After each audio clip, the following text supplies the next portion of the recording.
जय श्री राम। आज हम ना शुक्र के बारे में कुछ सूत्र है, ठीक है, उसके ऊपर बात करेंगे। ठीक है, देखो पराशर ऋषि ने क्या कहा, जो फोर्थ हाउस है ना अपना, ठीक है, फोर्थ हाउस में शुक्र को दिग्बली बोला गया है। ठीक है, आपकी कुंडली का जो फोर्थ हाउस होता है, क्योंकि क्या है ना, वो जो फोर्थ हाउस है वो सुख का भाव है, माता का भाव है। ठीक है, आपको जीवन में जितने सुख मिलने वाले हैं वो सारे यहाँ फोर्थ हाउस से देखे जाते हैं। और वहाँ पे अगर शुक्र बैठा तो आपको लग्जरी लाइफस्टाइल देगा, यानी आपकी लग्जरी कम नहीं होगी। ठीक है, पराशर ऋषि का ये मत है। और यहाँ पे शुक्र दिग्बली होता है, दिग्बली यानी उसको दिशा बल प्राप्त है। फिर वो कैसा भी बैठा होगा उसको दिशा का बल प्राप्त है, तो वो आपको अच्छा ही रिजल्ट देगा। और दूसरा जो शुक्र है वो 12th हाउस में उच्च का होता है, क्योंकि 12th हाउस गुरु यहाँ पे 12वीं राशि आती है काल पुरुष की कुंडली में। ठीक है, तो यहाँ पे अगर शुक्र है तो वो आपको उच्च का रिजल्ट देगा।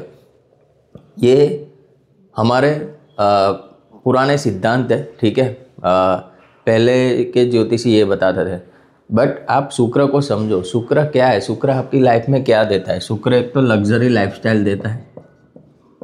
ठीक है, इस संसार की जितनी भी लग्जरी है वो शुक्र है।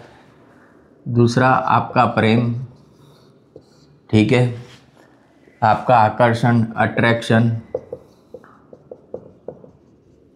ठीक है, आपकी सौम्यता, ठीक है, आप कैसे दिखते हो, आपकी पर्सनालिटी।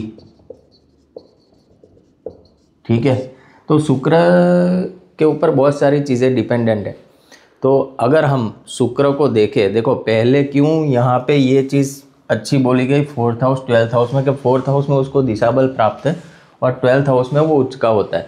बट इसको आपको समझना पड़ेगा। ये जो बात करी है ना पराशर ऋषि ने, वो आध्यात्मिक दृष्टिकोण से की है। क्या है, 4, 8 और 12 ये क्या है, मुक्ति के भाव है, मोक्ष भाव है। ठीक है, तो अगर यहाँ पे आपको सुख संपत्ति सारी चीज़ें मिल रही तो फिर इंसान आगे बढ़ेगा कि भाई अभी मुझे उससे आगे बढ़ना है, क्योंकि ये मैं ये सारी चीज़ें भोग के मैं तृप्त हो गया हूँ, अभी मुझे और आगे का मेरा क्या डेस्टिनेशन है, ठीक है, उसकी राह पे चलना है। फिर वो पहुँचते पहुँचते यहाँ आ जाता है, तो यहाँ पे उसको सहजता प्राप्त हो जाती है शुक्र को। और जैसे ही इंसान को सहजता प्राप्त होती है वो मोक्ष उसको मिलने की कगार पे आ जाता है। ठीक है, बट आज के मॉडर्न डे कॉन्टेक्स्ट में हम बात करें, शुक्र सबसे अच्छा रिजल्ट कहाँ देता है पता है? ये किसी का मत नहीं है, ठीक है, ये कोई टेक्स्ट में नहीं लिखा है, ये मेरा मत है जो मैं आपको बता रहा हूँ। वीनस सबसे अच्छा आपका काम करेगा 2, 6, 10, सबसे पहले इन भावों में काम करेगा। आपकी कुंडली में अगर 2nd हाउस, 6th हाउस और 10th हाउस में वीनस बैठा है, ठीक है, या उसके बाद वो यहाँ पे सबसे अच्छा काम करेगा।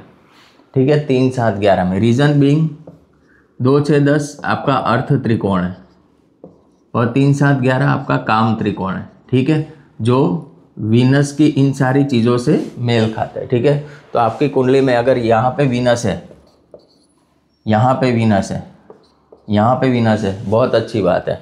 या तो फिर यहाँ पे वीनस है, यहाँ पे वीनस है, या यहाँ पे वीनस है। ठीक है, इन 2 त्रिकोणों में शुक्र बहुत अच्छा काम करता है। ये भावों की बात हो गई। उसी हिसाब से अगर इन राशियों में शुक्र बैठा है तो भी आपको अच्छा रिजल्ट देगा। ठीक है, दूसरे शुक्र को लेकर कुछ रोचक सूत्र है, वो मैं आपको बताता हूँ।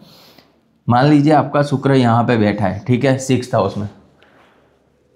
जैसे बुध उसके आगे का जो भाव होता है ना, उसकी रक्षा करता है, उसको स्ट्रेंथन करता है, उसको स्टेबिलिटी लेके आता है। वैसे ही शुक्र का एक रूल है, शुक्र जहाँ बैठता है उससे 2nd हाउस में वृद्धि करता है।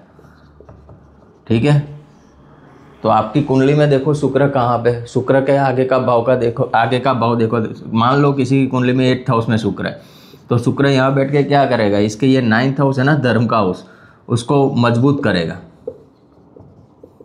ठीक है, उसको ये मजबूत कर लेगा। तो शुक्र की ये बहुत अच्छी क्वालिटी है, वो जहाँ बैठता है उसके आगे के भाव को वो वृद्धि देता है। दूसरा क्या है, शुक्र जहाँ बैठता है, ठीक है, वहाँ से आप देखो, शुक्र से आपको डिस्टेंस देखना है 3 और 11। अगर यहाँ पे कोई पाप ग्रह आता है ना, पाप ग्रह में कौन है, मार्स, राहु, केतु, सैटर्न। ठीक है, अगर इनमें से कोई एक ग्रह है तो इस शुक्र, ये जो शुक्र आपकी कुंडली में है ना, वो 200% रिजल्ट देना स्टार्ट कर देगा। अगर अच्छा है तो आपको 200% अच्छा, अगर बुरा है फिर भी अच्छा ही देगा। बट चेक ये करना है कि वीनस जहाँ बैठा है वहाँ से तीसरे घर में और 11वें घर में कोई पाप ग्रह हो, ठीक है। मान लो यहाँ पे शुक्र है तो 1 2 3, यहाँ पे या तो सैटर्न हो, राहु हो, केतु हो, मार्स हो, उसी हिसाब से 11वां घर गिनोगे तो ये आएगा। यहाँ पे सैटर्न, राहु, मार्स, केतु, ठीक है। ये आपको एक चेक करके रखना है, ठीक है। तो ये था आज के वीडियो में वीनस के ऊपर। कमेंट करके बताना आपको कैसा वीडियो लगा, ठीक है। जय श्री राम।